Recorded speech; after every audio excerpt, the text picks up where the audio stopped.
यहाँ पे राजेश जी का है 90 में 78 और गणेश जी का है 90 में 63 और बलविंदर जी का है 90 में 72 और संदीप जी का भी 90 में 72 और इस बार जो अभी मैं देख पा रही हूँ तो 78 राजेश जी का सबसे ज़्यादा अंक लेके आए हैं। बधाई हो राजेश जी। अभी तो ठीक है, इस वीक ये पहला वीक है और अभी आपको 3 वीक और आएंगे, है ना, तो उसमें आपको देखते हैं। अभी तो आप ही इस वीक के हमारे विनर हैं, तो आपको बधाई हो। चलिए अभी थोड़ा सा पेपर चेक करते हैं, संदीप जी का क्या बोल रहे थे।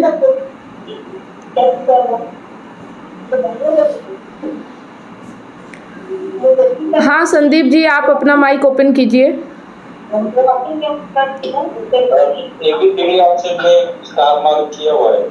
किसमें पहला क्वेश्चन? हाँ राजेश जी, अपना माइक बंद कर लीजिए आप। अभी पहला क्वेश्चन है ये एक के सामने किया है।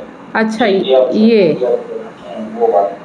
मनुष्य के भीतर प्रेम पहले से विद्वान है, उसे जन्म से लाना नहीं, बस प्रकट करने की जरूरत है। इस कथन के अनुसार प्रेम एक ऐसी शक्ति है जो भीतरी रूप से नैसर्गिक है और दूसरा है उसे जाहिर करना ही प्रेम की लालसा है। तो सही है, लेकिन आपने ये वाला लगाया है, सी लगाया है ना? सही तो है, लेकिन कंफ्यूजन था आपको, है ना? हो गया ये स्टार मार्क मतलब आंसर है ऐसा लग रहा है। नहीं, देखिए लगना चाहिए, देखो हमें लगता तो है लेकिन कंफर्म होना जरूरी है। ऐसी ही हमारी लाइफ होती है कि जब हमें कोई चीज़ ऐसा लगता है कि ये सही भी हो सकता है, गलत भी हो सकता है, फिर निर्णय हम क्या लेते हैं? गलत वाला। पर हमें लगता है कि नहीं, मेरे मन में पहले सही ख्याल आया था, लेकिन चूक गए ना, मतलब कंफर्म नहीं है, इसलिए आप उसे नहीं कर पाए। अगर कंफर्म होता तो डाउट्स की ज़रूरत ही नहीं थी, है ना? तो क्लियरिटी होना बहुत ज़रूरी है। ये नहीं कि अंदाज़ा कि लग रहा है, लग तो बहुत कुछ रहता है, लेकिन आप एक्शन उसी पे लेते हो जिस पे आपको क्लियरिटी होती है। तो सबसे पहले क्लियरिटी होना ज़रूरी है, ठीक है? हाँ, अब जैसे आपने स्टार कर रखा है, ये ठीक है, और यहाँ पे भी आपने सही उत्तर दिया है, दोनों उत्तर सही हैं, ठीक है। लेकिन अब यहाँ पे आपने गलत उत्तर दिया और स्टार भी किया, उससे क्या फ़र्क पड़ता है कि स्टार किया? इसका मतलब आपने उसे नहीं चुना। आपने स्टार तो रखा है लेकिन चुना किसी और को है, तो इसका मतलब आपको डाउट्स था, आप कंफर्म नहीं थे, क्लियर नहीं थे कि यही उत्तर है ना? तो लाइफ में भी यही होता है कि हमें एकदम क्लियर होना चाहिए कि हाँ, मुझे इसी राह पे चलना है, यही निर्णय लेना है, इसके अलावा कुछ और सोचना ही नहीं है।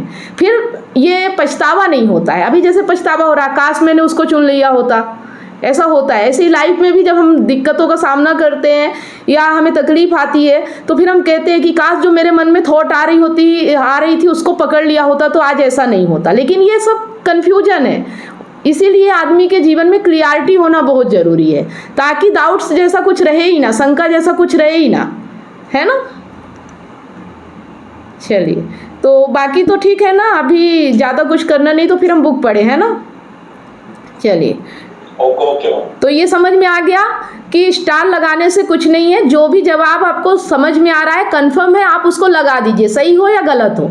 पछताने जैसा कुछ नहीं करना, है ना? अब आपने इसमें 2 ऑप्शन दिए हैं, तो आपको एक अंदर से लग रहा होगा कि काश मैंने पहले वो कर दिया होता तो अच्छा होता, ऐसा लगता है, ठीक है?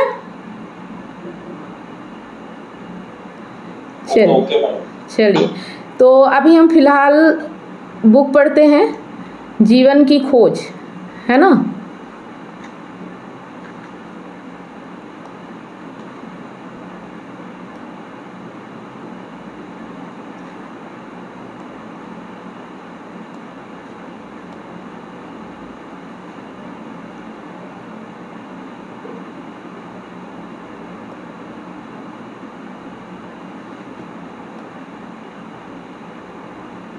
आ रही है स्क्रीन?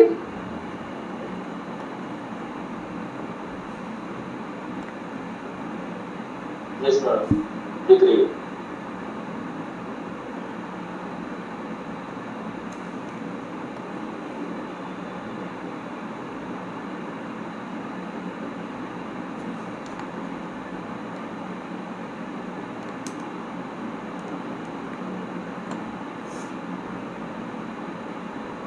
ठीक है। तो पिछली बार हमने यहाँ तक पढ़ा था, हम प्यास के बारे में समझ रहे हैं कि प्यास क्या होती है ना। तो जीवन की प्यास क्या है, इसे हमें समझना होगा और ये किस स्थिति में आती है ना। तो एकनाथ की कहानी हम पढ़ रहे थे।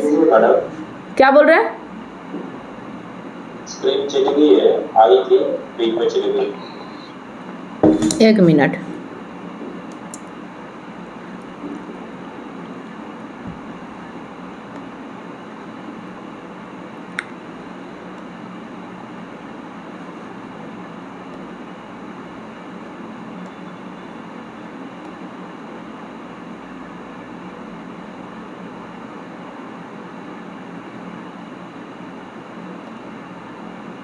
अभी आगे ठीक है। तो हम एकनाथ की कहानी पढ़ रहे थे पिछली बार। जो एकनाथ के पास एक व्यक्ति जाता है और वो अपने सवालों के जवाब पाने के लिए उत्साहित रहता है, लेकिन फिर वो ऐसा जवाब देते हैं, ऐसा सवाल करते हैं कि तुम्हारी मौत आने वाली है, ऐसी जानकारी देते हैं, तो वो सवाल करना भूल जाता है। तो उसको आगे बढ़ाते हैं। एकनाथ ने कहा, तुम्हारी मौत अभी आई नहीं, तुम्हारे प्रश्न का उत्तर दिया है, तुम उठ आओ, घबराओ मत। और एकनाथ ने कहा, 7 दिन बाद मौत हो या 7 वर्ष बाद या 70 वर्ष बाद, क्या फ़र्क पड़ता है? मौत का होना ही पर्याप्त है। दिनों की गिनती से कोई फ़र्क नहीं पड़ता है कि कोई फ़र्क पड़ता है। 7 दिन बाद मौत हो या 70 दिन बाद, क्या फ़र्क पड़ता है? मौत का होना ही अर्थपूर्ण है। दिनों की गिनती कोई अर्थ नहीं रखती। एकनाथ ने कहा, मृत्यु है। जिस दिन यह मुझे पता चला उसी दिन जीवन में क्रांति हो गई, उसी दिन मैं दूसरा आदमी हो गया।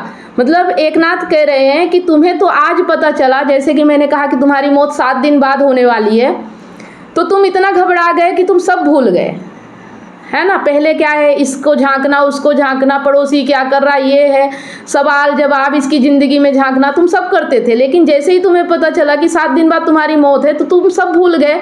सिर्फ ये ध्यान रहा कि मेरी मौत होने वाली है। तो जब मौत को सामने देख के तुम इतना डर गए, इतना सब कुछ है, तो मुझे जो है कि पहले ही पता चल गया कि मेरी मौत होने वाली है। अब चाहे 70 साल में हो, चाहे 7 दिन में हो, मौत तो होने वाली है, ये पता है। तो जब मौत होने वाली है तो इस ज़िंदगी को इतना अहमियत क्यों देना, क्यों इधर उधर ताक झांक करना। ये हमारे पास कम है समय और हमें इस दुनिया में बहुत कम समय के लिए भेजा गया है। तो हमें वो काम करना चाहिए जो ज़रूरी है, इम्पोर्टेंट है, और जो करने के लिए हमें यहाँ भेजा गया है। हमें इधर उधर दूसरों की ज़िंदगी में झांक ताक नहीं करना चाहिए। दूसरों के ज़िंदगी में कौन क्या कर रहा है इसके सवाल नहीं उठाने चाहिए। वो यही करने आया था एकनाथ के पास। तो उसने ऐसा बताया कि तुम्हारी मौत होगी, तो सवाल छोड़ के और अपनी ही ज़िंदगी में पड़ गया, है ना। तो जिसे इस जीवन की व्यर्थता समझ में आ जाती है, जो ये जान लेता है कि मेरी मौत तो होना निश्चित है, वो फिर ज़िंदगी में ज़रूरी काम करता है, इम्पोर्टेंट काम करता है, वो फिर व्यर्थ के कामों पे नहीं पड़ा रहता, है ना। तो हम सारे लोगों को यह पता नहीं है कि मौत है। हालांकि हम देखते हैं कि मौत घटित होती है, लेकिन हमें पता नहीं है कि मौत है। अगर हमें पता हो कि मौत है, तो हमारे भीतर जीवन को जानने की प्यास पैदा हो जाएगी। देखो, जीवन को जानने की प्यास कब पैदा होगी? जब जिंदगी व्यर्थ दिखाई देगी। जब तक जिंदगी सार्थक दिखाई देगी, तब तक जिंदगी की प्यास, जीवन को जानने की प्यास पैदा नहीं होगी। तो जो इस जीवन को ही जीवन समझ रहे हैं, मतलब जिनको लगता है कि मैं 70 साल जीऊँगा, 80 साल, अभी तो मौत कब आएगी पता नहीं, जो अभी इसी संसार में, इसी जीवन में बढ़िया मज़े लेने के लिए उत्साहित हैं, उनको फिर जीवन की प्यास नहीं होती, जीवन को जानने की प्यास नहीं होती। उनके भीतर जीवन को जानने की प्यास कैसे पैदा हो सकती है? और जो इस जीवन को ही जीवन मान रहे हैं, वे वास्तविक जीवन को पाने के लिए असंतुष्ट कैसे हो सकते हैं? यह जीवन नहीं है, यह मृत्यु की ही लंबी क्रिया है। जब तक यह स्पष्ट बोध हमारे भीतर ना बैठ जाए, तब तक परमात्मा की दिशा में हमारे कदम उठ नहीं सकते। तब तक उन कदमों का उठना असंभव ही है। और सच में ही अगर हम विचार करें तो इसे जीवन कैसे कह सकते हैं? मैं जिस दिन पैदा हुआ, जैसा मुझे दिखाई पड़ता है, मैं उसी दिन से मरना शुरू हो गया हूँ। मौत कोई आकस्मिक एक्सीडेंट नहीं है, कोई दुर्घटना नहीं है, एक क्रमिक विकास है, एक ग्रोथ है। मैं जिस दिन से पैदा हुआ, मेरी मौत विकसित हो रही है। मेरे भीतर मौत घनी होती जा रही है। एक दिन मौत अपने पूर्ण बिंदु पर पहुंच जाएगी। आप समझेंगे कि उस दिन मौत हुई। मैं आपसे कहना चाहता हूँ, मैं उसी दिन मरना शुरू हो गया जिस दिन पैदा हुआ। जन्म का दिन और मृत्यु का दिन अलग अलग नहीं है। जन्म का दिन ही मृत्यु का दिन है। हम क्रमशः मरते जाते हैं, लेकिन इसका हमें बोध नहीं, और हम सोचते हैं मौत कभी आएगी, इसलिए निश्चिंत होते हैं। मौत प्रतिक्षण है, और जो कभी आने के ख्याल में है वे गलती में है। मतलब जो ये सोचते हैं कि मेरी मौत एक दिन आएगी और मैं ज़िंदगी को जीऊँगा मस्त आराम से, आज का काम कल करूँगा, कल का काम परसों करूँगा, ऐसा टालते रहते हैं, और ज़िंदगी में जो सार्थक काम होते हैं वो करते नहीं हैं, अपने जीवन को व्यर्थ गवाते रहते हैं। उनको लगता है मेरे पास बहुत टाइम है, लेकिन आप ये नहीं देख पा रहे हैं कि जिस दिन से आप पैदा हुए उस दिन से आपसे मौत की ओर जा रहे हैं। आप देखो अपने शरीर को, ये मौत की ओर जा रहा है। और कभी यह विचार भी हम नहीं करते कि अगर हम जीवित होते तो मृत्यु आ कैसे सकती थी। यह कभी आपने ख्याल किया कि अगर आप जीवित होते तो मौत आ कैसे सकती थी। जीवन और मृत्यु तो विरोधी बातें हैं। ये चीज़ समझिए कि जो पैदा हुआ है वो मृत्यु उसकी निश्चित है ना। लेकिन जो जीवित समझता है अपने आप को, जो ये अहंकार है, वो अपने आप को आत्मा समझता है। आत्मा अगर सत्य है, आत्मा है, तो उसकी कभी मौत नहीं होती, और जिसकी मौत होती है वो जीवित है ही नहीं, वो पहले से ही मुर्दा है। एक फकीर था, उससे जाकर किसी ने पूछा कि मैं समझने आया हूँ कि मौत क्या है। उस फकीर ने कहा, मौत पूछनी है तो मुर्दों से पूछो। मैं एक जीवित आदमी हूँ, मैं मृत्यु को जानता ही नहीं, बताऊंगा कैसे। उस फकीर ने कहा, अगर मौत के संबंध में पूछना है तो मुर्दों से जाकर पूछो, वे जानते होंगे। मैं एक जीवित आदमी हूँ, मैं कैसे बताऊं कि मौत क्या है। मैं तो कभी मरा ही नहीं, और ना मैं कभी मर सकता हूँ। जीवन जीवन है।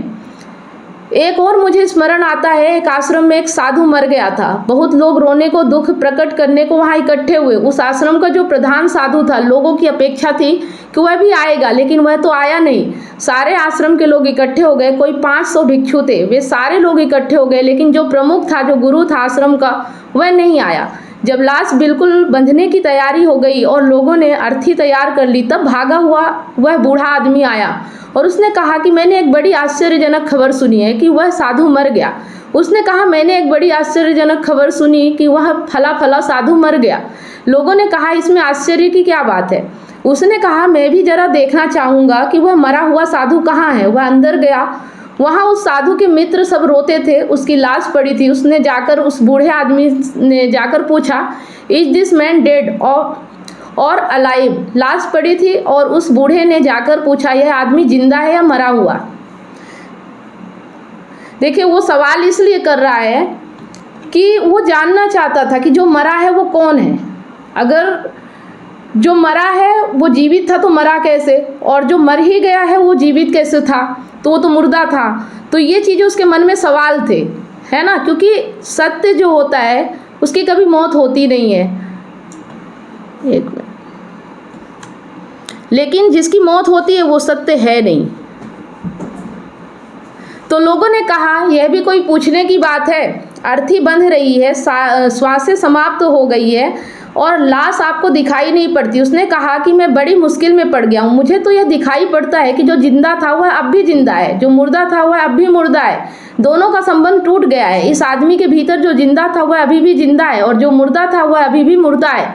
दोनों का संबंध टूट गया। इसलिए जब तुम कहते हो कि वह साधु मर गया तो मुझे हैरानी होती है, क्योंकि जो जीवित था वह मर कैसे सकता है। जीवन और मृत्यु तो विरोधी बातें हैं।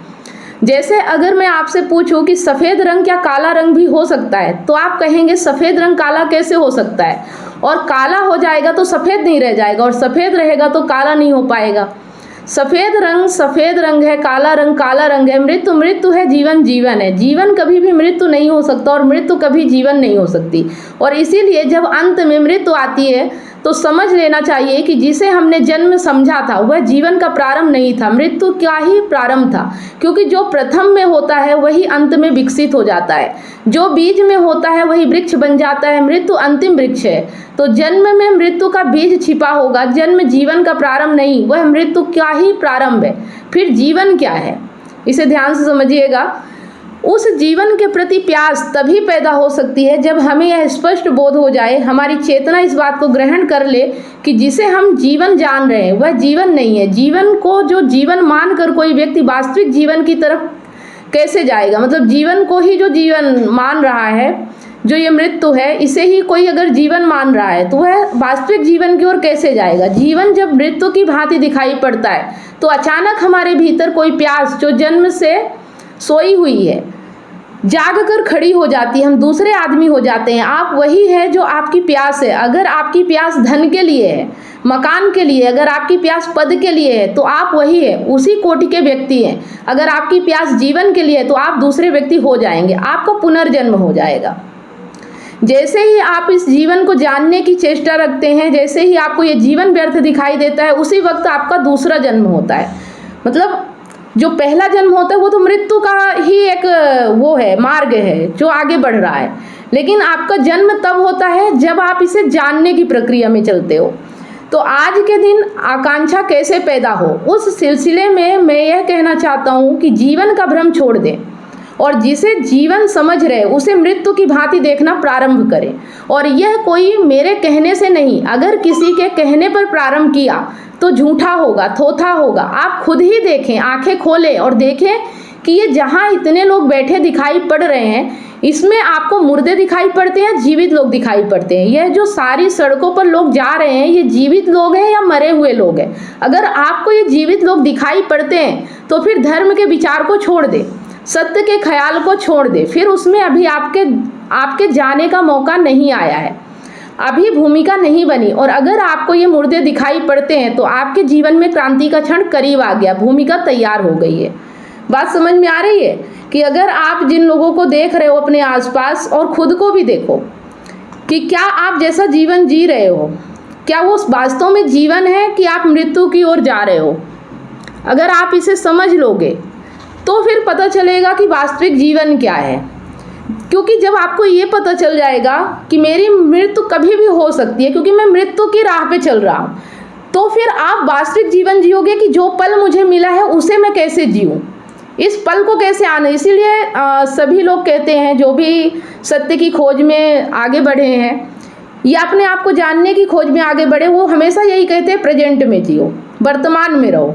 क्योंकि सिर्फ वर्तमान ही है जो आपका है। जैसे ही वो गया वैसे ही आपकी मृत्यु हो जाती है, हर पल आपकी मौत हो रही है। तो इससे क्या फ़र्क पड़ता है कि आपकी सबकी तारीखें लगी हुई है कि कौन कब मुर्दा हो जाएगा। पास सबके ऊपर तारीखें लगी हुई है, किसी की 2 साल बाद, किसी की 10 साल बाद, किसी की 20 साल बाद, सबके ऊपर चिट लगी हुई है कि कौन कब मुर्दा हो जाएगा। लेकिन जो देख सकता है उसे तो आप सभी मुर्दे दिखाई पड़ेंगे। कोई देर अवेर मरेगा यह दूसरी बात है, लेकिन सारे लोग मरेंगे, सारे लोग मर रहे हैं, वस्तुतः सारे लोग मर गए हैं। आपने सुना होगा बुद्ध को उनके पिता ने बहुत संभाल कर रखा, क्योंकि बचपन में ज्योतिषियों ने एक बात कह दी थी। बुद्ध के जन्म पर ज्योतिष बुलाए गए और उन्होंने कह दिया कि इस व्यक्ति की 2 ही संभावनाएं हैं इसके जीवन में, या तो यह चक्रवर्ती राजा हो जाएगा और या फिर भिखारी सन्यासी हो जाएगा। सिद्धार्थ के गौतम के पिता ने कहा कि कैसे मैं इसे सन्यासी होने से बचाऊं, तो ज्योतिषियों ने कहा इसे इस भांति रखे कि इसे जीवन दिखाई ना पड़े। अगर इसे जीवन दिखाई पड़ गया तो फिर यह सन्यासी हो जाएगा। असल में जिसको भी जीवन दिखाई पड़ जाएगा वह सन्यासी हो जाएगा, जिसको जीवन नहीं दिखाई पड़ेगा वही सन्यासी नहीं हो सकता। तो उसके पिता ने उससे छिपाने की कोशिश की। अब जीवन से कैसे छिपाया जाएगा? आखिर जीवन तो चारों तरफ है, उससे कैसे छिपा सकते हैं, उसे कैसे छिपा सकते हैं? तो उसने ज्योतिषियों से पूछा कि जीवन से मैं कैसे छिपाऊंगा? तो ज्योतिषी ने कहा एक ही काम करो, अगर मृत्यु से छिपा लो तो जीवन से छिपा लिया, इसे मृत्यु का पता ना चले। तो बड़ी व्यवस्था की गई। वह तो राजपुत्र थे, सारी सुविधा थी। उनकी बगिया में कोई फूल कुंभला जाता था तो उसे हटा दिया जाता था। यहाँ तक कि देखो कि फूलों से भी मौत पता चल जाती है। रातों रात कोई पत्ता सूख जाता था तो रात में उसे हटा दिया जाता था, कहीं सुबह सूखे हुए पत्ते को देखकर मृत्यु का पता न चल जाए, कुंभलाया हुआ फूल कहीं मृत्यु का बोध ना दे दे। उनके महल के आसपास युवक और युवतियों के सिवा कोई भी नहीं आ सकता था, कोई बूढ़ा नहीं आ सकता था, क्योंकि बूढ़ा कहीं यह ख्याल ना दे दे कि मृत्यु होती है। बुद्ध को यूं छिपाकर पाला गया। एक युवक महोत्सव उनके गांव में था और बुद्ध उसमें भाग लेने गए। रास्ते पर पहली दफा उन्होंने देखा एक बूढ़ा आदमी। बुद्ध ने अपने सारथी को पूछा कि इस आदमी को क्या हो गया है? सारथी ने कहा यह आदमी बूढ़ा हो गया, जवानी के बाद की अवस्था है। बुद्ध ने कहा अवस्थाएं भी होती है क्या मैं भी युवा होने के बाद इस भांति बूढ़ा हो जाऊंगा? बड़ी अद्भुत बात है। बुद्ध ने सीधा यह पूछा क्या मैं भी बूढ़ा हो जाऊंगा? जब आप किसी बूढ़े को देखते हैं तो क्या पूछते हैं अपने से कि मैं भी बूढ़ा हो जाऊंगा? सोचिए, ये आप लोगों के लिए सवाल है कि क्या आप किसी बूढ़े आदमी को देखते हैं तो क्या आप ऐसा सवाल करते हैं कि कल मैं भी बूढ़ा हो जाऊंगा?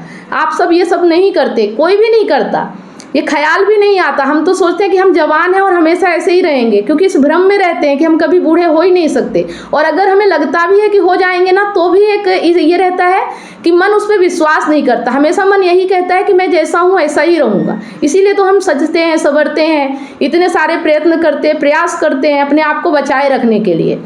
ठीक है, तो आप सोचते हैं कि यह आदमी बूढ़ा हो गया, लेकिन यह घटना आपसे संबंधित नहीं हो पाती। आपको यह नहीं दिख पाता कि इस आदमी के बूढ़े होने में मैं भी बूढ़ा हो गया हूँ। जब एक फूल कुंभलाकर गिरता है तो आप देखते हैं फूल कुंभलाकर गिर गया, लेकिन यह फूल का कुंभलाना आपसे संबंधित नहीं हो पाता। क्या आपको यह दिखाई पड़ता है कि फूल के कुंभलाने में आप भी कुंभला गए? अगर नहीं दिखाई पड़ता तो प्यास कैसे पैदा होगी? बुद्ध ने कहा, तब तो मैं भी बूढ़ा हो गया। रथ वापस लौटा लो। युवक महोत्सव में जाकर क्या करेंगे? मैं तो बूढ़ा हो गया, वह तो युवकों का महोत्सव है, वह तो यूथ फेस्टिवल है, मैं वहाँ जाकर क्या करूँगा? रथ वापस लौटा लो, मैं तो बूढ़ा हो गया। सारथी ने कहा, आप कैसे पागल है, वह आदमी बूढ़ा हुआ है, आप कहाँ बूढ़े हुए हैं? और तभी एक मुर्दे की लाश निकली और बुद्ध ने पूछा, यह क्या है? चलिए आज यहीं तक, ठीक है। क्या आप अपने पार्टनर की बेवफाई से टूट चुके हैं? क्या विश्वास टूटने से आपकी जिंदगी और आपका करियर दांव पे लगा है? विश्वास की कमी, डिप्रेशन और अकेलापन आपको घेर रहे हैं। आप अपने हस्बैंड, वाइफ या सहकर्मियों पर भरोसा नहीं कर पा रहे हैं, लेकिन अब यह दर्द खत्म हो सकता है। मैं कमलेश सोनी पिछले 8 वर्षों से हजारों रिलेशनशिप्स पर काम किया है और कंसल्ट करके उनके साथ उनकी प्रॉब्लम पर साथ मिलकर जो भी समाधान हो सकता है हमने किया और 100% गारंटी के साथ समाधान मिला और आज वो खुशी से जीवन जी रहे हैं। और मेरा मिशन है आपको निराशा से निकालकर खुशहाल जिंदगी की ओर ले जाना। मेरा 90 दिन का विश्वास और रिकवरी सिस्टम आपकी ज़िंदगी बदल देगा। हमारे एक्सपर्ट्स कोचिंग, कंसल्टिंग और हीलिंग के साथ अपने रिश्ते में विश्वास और प्यार वापस लाएं, डिप्रेशन और अकेलापन से मुक्ति पाएं और अपनी मैरिड लाइफ और करियर को नई उड़ान दें। हजारों लोग मेरे YouTube चैनल और Facebook से प्रेरणा ले चुके हैं, लेकिन व्यक्तिगत कंसल्टिंग वो चाबी है जो आपके रिश्ते का ताला खोलेगी। आज ही कदम उठाएं। 7697572249 पर व्हाट्सएप करें या लिंक पर क्लिक करें और अपॉइंटमेंट बुक करें और हमारे 90 दिनों के वर्कशॉप से अपनी ज़िंदगी के निराशा को खुशहाल ज़िंदगी में बदलें। आपका रिश्ता हमारे लिए मायने रखता है। आज ही एक्शन लें और अपनी खुशहाल ज़िंदगी की शुरुआत करें। Click now.